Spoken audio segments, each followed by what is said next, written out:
My dear students, let us start the Java programming.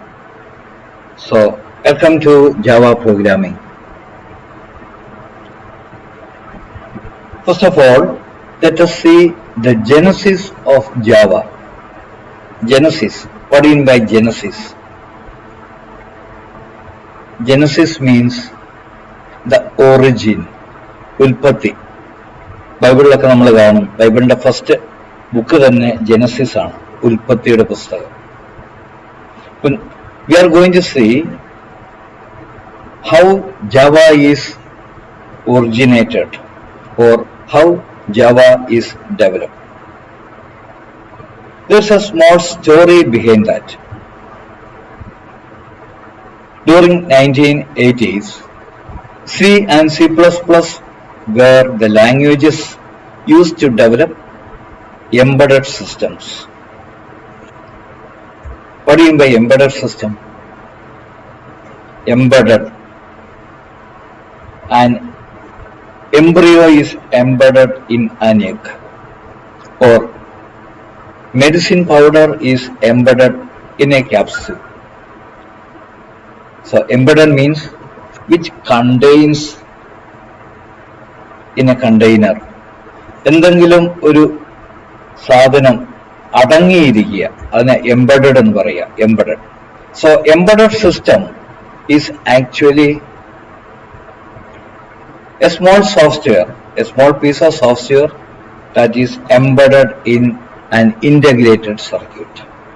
നമുക്കറിയാം, നമ്മുടെ എല്ലാ ഹൗസ് ഹോൾഡ് ഐറ്റംസിലും ഇത് നമ്മൾ ഉപയോഗിക്കുന്ന വാഷിംഗ് മെഷീനോ ഫ്രിഡ്ജോ എന്തുവാകട്ടെ, ഓവനോ, അതിൻ്റെ അകത്ത് എല്ലാം എംബഡഡ് സിസ്റ്റമാണ്. തന്നെത്താനെ അതിൻ്റെ ടെമ്പറേച്ചർ ക്രമീകരിക്കുക. വാഷിംഗ് മെഷീനൊക്കെ ആണെങ്കിൽ എല്ലാം നമ്മൾ ടൈമിംഗ് സെറ്റ് ചെയ്താൽ മതി. തന്നെത്താനെ കഴുകി വെള്ളം പിടിച്ച് എല്ലാ കാര്യങ്ങളും തന്നെത്താനെ ഓട്ടോമാറ്റിക്കായി ചെയ്തോളും. അതെല്ലാം എംബഡഡ് സിസ്റ്റം കൊണ്ടാണ് ചെയ്യുന്നത്. അതിൻ്റെ അകത്ത് എംബഡഡ് സിസ്റ്റം ഉണ്ട്. കൺട്രോൾ ചെയ്യാനായിട്ട് അതിൻ്റെ അകത്ത് IC ഉണ്ട്. അത് വർക്ക് ചെയ്യുന്ന രീതിക്ക് അതിന് ഇൻസ്ട്രക്ഷൻ കൊടുക്കാനായിട്ട് അതിൻ്റെ അകത്ത് പ്രോഗ്രാംസ് ഉണ്ട്, instructions.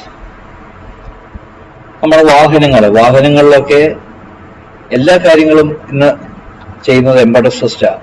Braking system, fuel efficiency, engine tuning, എല്ലാ കാര്യങ്ങളും എംബഡഡ് സിസ്റ്റമാണ്.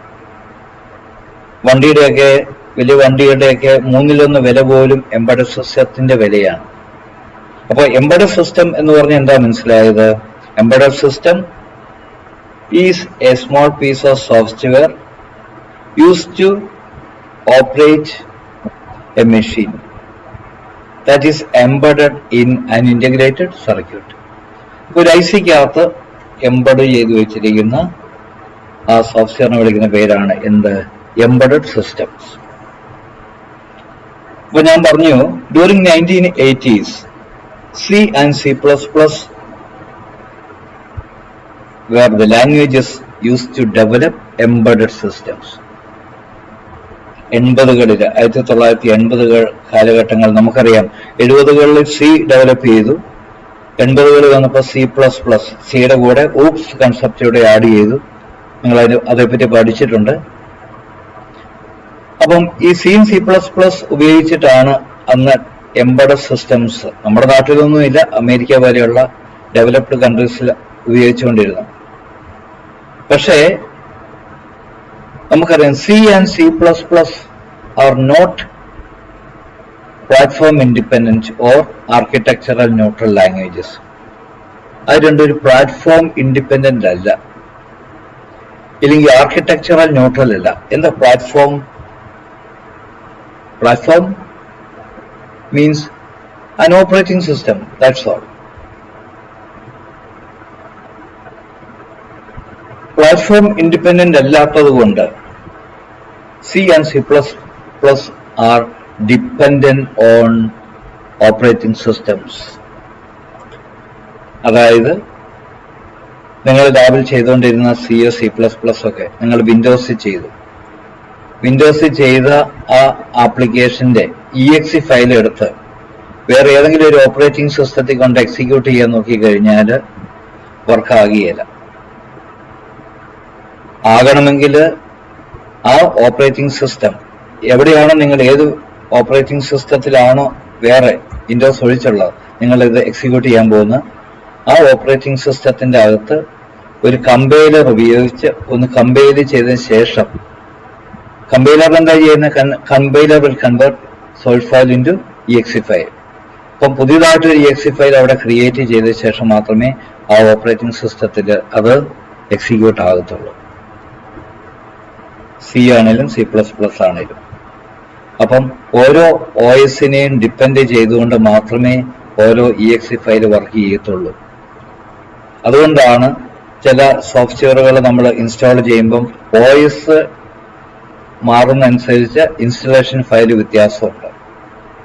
കാരണം അതൊന്നും ഓപ്പറേറ്റിംഗ് സിസ്റ്റം ഇൻഡിപെൻഡന്റ് അല്ല, എല്ലാം ഓപ്പറേറ്റിംഗ് സിസ്റ്റം ഡിപ്പെൻഡന്റ് ആണ്. അതുപോലെ തന്നെ ആർക്കിടെക്ചറൽ ന്യൂട്രൽ അല്ല എന്ന് പറഞ്ഞാൽ കമ്പ്യൂട്ടർ സിസ്റ്റം ആർക്കിടെക്ചർ മാറിക്കഴിഞ്ഞാലും ഇത് എക്സിക്യൂട്ട് ചെയ്യാൻ പാടാണ്. ഇപ്പൊ നിങ്ങൾ ചെയ്തു വെച്ചിരിക്കുന്ന ഒരു C++ ആപ്ലിക്കേഷൻ നിങ്ങൾ റൺ ചെയ്തു, നിങ്ങൾ വീട്ടിൽ പോയിട്ട് അല്ലെങ്കിൽ അതിന്റെ ആ തിരിച്ചു വരുമ്പോൾ ലാബിലൊക്കെ ആണെങ്കിൽ അല്ലെങ്കിൽ നിങ്ങളുടെ സ്വന്തം വീട്ടിലാണെങ്കിൽ പോലും ആ സിസ്റ്റത്തിന്റെ ആർക്കിടെക്ചറിൽ എന്തെങ്കിലും നിങ്ങൾ വ്യത്യാസം വരുത്തിയാൽ, ഒന്നെങ്കിൽ മദർ ബോർഡ് മാറി, അല്ലെങ്കിൽ അതിന് പ്രോസസ്സർ ഒന്ന് മാറി, അല്ലെങ്കിൽ എന്തെങ്കിലും ചേഞ്ച് ചെയ്താൽ വീണ്ടും കമ്പയർ ചെയ്യാതെ അത് എക്സിക്യൂട്ട് ആവത്തില്ല. അതുകൊണ്ടാണ് നമ്മൾ പറയുന്നത് അത് they are not architectural neutral languages. All these languages are dependent on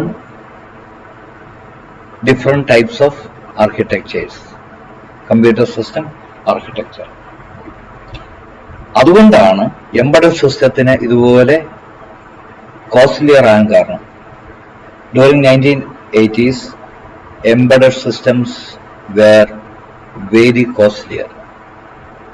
കാരണം നമുക്കറിയാം ഒരു എംബഡഡ് സിസ്റ്റം ഉണ്ടാക്കണമെങ്കിൽ C++ വെച്ച് ഡെവലപ്പ് ചെയ്യുന്നു. In order to compile, they have to design a compiler and they have to design processor. ഇതെല്ലാം വരുമ്പോൾ ഭയങ്കര costlier ആണ്. അപ്പോൾ ഓരോ കമ്പനിക്കാരും അവരവരുടെ പ്രോഡക്റ്റിന് ആവശ്യമുള്ളതെല്ലാം സ്വന്തമായിട്ട് ഡെവലപ്പ് ചെയ്ത് കമ്പൈലർ സ്വന്തമായിട്ട് വേണം, ആ കമ്പൈലർ ഉപയോഗിച്ചുണ്ടാകുന്ന exe ഫയൽ എക്സിക്യൂട്ട് ചെയ്യാൻ വേണ്ടിയിട്ടുള്ള പ്രോസസ്സറും ബാക്കിയുള്ള കാര്യങ്ങളൊക്കെ അത് അവർ ക്രിയേറ്റ് ചെയ്യണം, എല്ലാം ഡെവലപ്പ് ചെയ്യണം. അതുകൊണ്ടാണ് ഭയങ്കര വിലയായിരുന്നു. So in order to make these embedded systems cheaper, ഈ എംബഡഡ് സിസ്റ്റംസ് ചീപ്പർ ആക്കി കഴിഞ്ഞാൽ മാത്രമേ സാധാരണക്കാർക്ക് അതുള്ള സാധനങ്ങൾ മേടിക്കാൻ പറ്റത്തുള്ളൂ. നമുക്കറിയാം പണ്ട് കാലത്തൊക്കെ ആണെങ്കിൽ വലിയ പൈസക്കാർക്ക് മാത്രമേ ഈ എല്ലാ ഓട്ടോമാറ്റിക് ആയിട്ടുള്ള സാധനങ്ങൾ മേടിക്കാൻ പറ്റുമായിരുന്നുള്ളൂ. ഇപ്പോൾ അത് സാധാരണ എല്ലാവർക്കും തന്നെ മേടിക്കാം. കാരണം ഈ എംബഡഡ് സിസ്റ്റം ചീപ്പ് ആയതുകൊണ്ടാണ്. ഇങ്ങനെ ചീപ്പ് ആകണമെങ്കിൽ എന്ത് ചെയ്യണം? A single embedded system can share with different companies. ഒരു എംബഡഡ് സിസ്റ്റത്തിനെ പല കമ്പനികൾ തമ്മിൽ ഷെയർ ചെയ്ത് അവർ തമ്മിൽ എഗ്രിമെന്റ് അങ്ങോട്ടും ഇങ്ങോട്ടൊക്കെ എഗ്രിമെന്റ് വെച്ച് പരസ്പരം ഷെയർ ചെയ്തെടുക്കുമ്പോഴാണ് ഈ മെയിൻ കോസ്റ്റിനെ പലര് ഷെയർ ചെയ്യുമ്പോൾ അത് വളരെ സിമ്പിളായിട്ട് മാറും. ആ കോസ്റ്റ് വളരെ റെഡ്യൂസ് ചെയ്യും. ഇപ്പൊ നമുക്ക് തന്നെ അറിയാം, ഏത് പ്രോഡക്റ്റ് എടുത്ത് നോക്കിയാലും ഒരു പ്രോഡക്റ്റ് ഒരു കമ്പനിയും മുഴുവനും ഉണ്ടാക്കുന്നില്ല. ഫോൺ ആയിക്കോട്ടെ, വണ്ടികളായിക്കോട്ടെ, എന്തും ആയിക്കോട്ടെ, ഓരോ പ്രോഡക്റ്റിന്റെയും ഓരോ ഭാഗങ്ങൾ പല കമ്പനിക്കാരും ഉണ്ടാക്കുന്നത്. അപ്പം സാംസങ്ങിന്റെ ഡിസ്പ്ലേ ആണ് ആപ്പിൾ പോലും ഉപയോഗിക്കുന്നത്, പല കമ്പനിക്കാർ ഉപയോഗിക്കുന്നത് സാംസങ്ങിന്റെ ഡിസ്പ്ലേ ഒക്കെ ഫോണിന്റെ, ഇതുപോലെ പലതും. അപ്പൊ അങ്ങനെ ഒരേ പ്രോഡക്റ്റ് പല കമ്പനിക്കാർ ഉപയോഗിക്കുമ്പോൾ എല്ലാവരും കൂടെ ആ കോസ്റ്റ് ഷെയർ ചെയ്യുന്നത് കൊണ്ടാണ് പ്രോഡക്റ്റിന് വില കുറച്ച് കൊടുക്കാൻ പറ്റുന്നത്. അതുപോലെ in order to make the embedded systems more cheaper,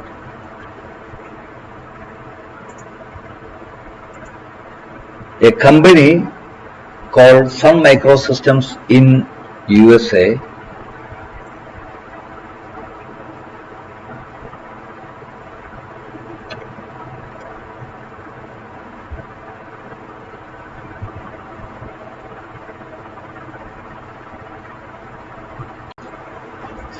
In order to make embedded systems more cheaper, a company called Sun Microsystems Limited in United States of America decided to develop a new language.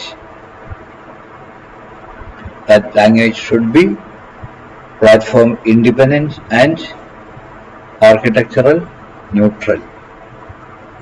So they started a project called Green Project in 1991. James Gosling was the project leader. The other members were Patrick Norton, Chris Worth, Ed Frank and Mike Sheridan. They took syntax from C language and OOPS concept from C++. After 18 months, they developed a new language and they called that language as Oak to honor the national tree of USA. 18 മാസം എടുത്ത് അവര് ഒരു പുതിയ language develop ചെയ്തു. എന്തിനു വേണ്ടിയിട്ടാണ് develop ചെയ്തത്? To make the embedded systems more ചീപ്പ്.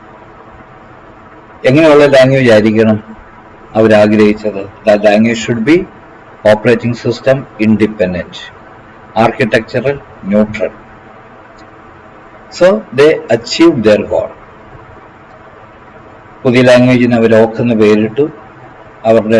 അവർ താമസിച്ച വീടിന് തണൽ നൽകി അവരെ വെയിലിൽ നിന്നും രക്ഷിച്ച USA നാഷണൽ ട്രീ ആണ് ഓക്കാണ്.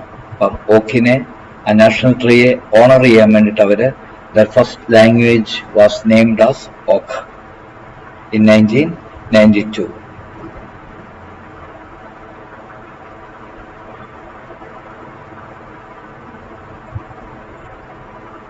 After removing bugs and errors, in 1995,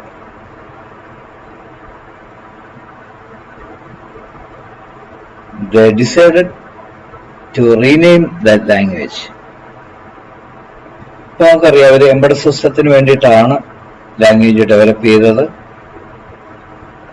They developed embedded system using Oak language. പക്ഷേ അവരുടെ എംബഡഡ് സിസ്റ്റം ഒന്നും നിലവിലുള്ള വലിയ കമ്പനിക്കാരൊന്നും മേടിക്കാൻ തയ്യാറായില്ല. നമുക്കറിയാം, നമ്മൾ സ്വന്തമായിട്ട് ചെറിയ ഒരു പ്രോഡക്റ്റ് ഉണ്ടാക്കി കഴിയുമ്പോൾ പെട്ടെന്ന് വൻ ടീമുകളൊന്നും മേടിക്കുകയില്ല. ബിക്കോസ് അവരവരുടെ സേഫായിട്ട് ഓൾറെഡി അവരുടെ ഒരു എംബഡഡ് സിസ്റ്റം റൺ ചെയ്യുന്നുണ്ട്. അവരത് മാറ്റി പെട്ടെന്ന് പുതിയ ഒരു ടീമിൻ്റെ ഒരു പ്രോഡക്റ്റ് മേടിച്ച് പരീക്ഷിക്കാൻ ആരും തയ്യാറാകുകയില്ല. അതുകൊണ്ട് അവരുടെ പ്രോഡക്റ്റ് വിറ്റഴിക്കാൻ വേണ്ടി അവരിങ്ങനെ കുറെ കാലം നടന്നു. അവസാനം നമുക്കറിയാം, അമേരിക്കയിലെ കോഫിയാണ്, നമ്മുടെ നാട്ടിലെ പോലെ ചായയല്ല, കോഫിയാണ് അമേരിക്കക്കാർക്ക് കൂടുതൽ ഇഷ്ടം. അതുകൊണ്ട് അവര് കോഫി പൗഡർ ഉണ്ടാക്കുന്ന ഫ്ലോർ മിൽസ് അവരുടെ പക്കലെത്തി. അവരോട് പറഞ്ഞു, we will automate your coffee making machines. Automate ചെയ്യാം. അതായത് എല്ലാം ഒന്ന് സ്വിച്ചിട്ടാൽ മതി, കറക്റ്റായിട്ട് അത് കോഫി ബീൻസ്, അതായത് നമ്മൾ കാപ്പിപ്പൊടികൾ വറുത്ത് പൊടിച്ച് ഒരേപോലെ ഒരേ ടേസ്റ്റിലുള്ള പൗഡർ, കോഫി പൗഡർ നിങ്ങൾക്ക് കിട്ടും. അപ്പം ഇടയ്ക്ക് കരിഞ്ഞു പോവുകയില്ല. മാനുവലായിട്ട് ചെയ്യുമ്പോൾ നമുക്കറിയാം, ഇച്ചിരി അശ്രദ്ധ വന്നു കഴിഞ്ഞാൽ കാപ്പിക്കുരുവാണ്, കരിഞ്ഞു കഴിഞ്ഞാൽ കയ്പ് വരും. അപ്പം അങ്ങനെയൊക്കെ അവർക്ക് കണ്ടുപോകാൻ നഷ്ടം വന്നിരുന്നു ഇടയ്ക്കൊക്കെ. അപ്പം ഇത് കേട്ടപ്പോൾ അവർക്കും തോന്നി ഇത് കൊള്ളാം എന്ന്. അതുകൊണ്ട് ഈ പറയുന്ന ഓക്ക് ലാംഗ്വേജ് ഉപയോഗിച്ച് എംബഡഡ് സിസ്റ്റം ക്രിയേറ്റ് ചെയ്തപ്പോൾ, ഡെവലപ്പ് ചെയ്തപ്പോൾ ഏറ്റവും കൂടുതൽ അത് ഇംപ്ലിമെന്റ് ചെയ്തത് ഈ പറയുന്ന കോഫി പൗഡർ മേക്കേഴ്സിന്റെ അടുത്താണ്. ഫ്ലോർ മിൽസ്, കാപ്പിക്കുരു പൊടിക്കുന്ന മില്ലുകളിലാണ് അത് ഇംപ്ലിമെന്റ് ചെയ്തത്. അവിടെയാണ് അത് ബൂമായി, ഈ ലാംഗ്വേജ് അങ്ങ് ഫേമസ് ആയി. So after 2-3 years, they decided to rename this language, new language.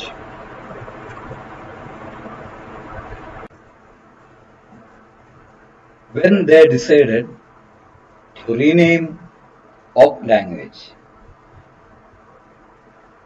they decided to honor the coffee powder makers.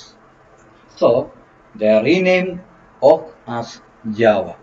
The meaning of Java is a coffee bean, kapi kuru. That's why the symbol of Java application or Java language is a cup of hot coffee. A cup of hot coffee. നല്ല ആവി പറക്കുന്ന ഒരു കോഫിയുടെ cup ആ ചിഹ്നമാണ് ജാവയുടെ സിമ്പലായിട്ട് എല്ലായിടത്തും കാണുന്നത്. അതുകൊണ്ട് ചിലപ്പോൾ ചില ഇന്റർവ്യൂവിനൊക്കെ അല്ലെങ്കിൽ ചില ടെസ്റ്റിനൊക്കെ ചിലപ്പോൾ ചോദിക്കും, Java is related with number 1 option coffee, number 2 tea, number 3 cool drinks, number 4 water. അപ്പോൾ ഇതിനെക്കുറിച്ച് ഐഡിയ ഉള്ളവർക്ക് മാത്രമേ കോഫി എന്ന് സെലക്ട് ചെയ്യാൻ പറ്റത്തുള്ളൂ. So always remember that the symbol of Java is a cup of hot coffee.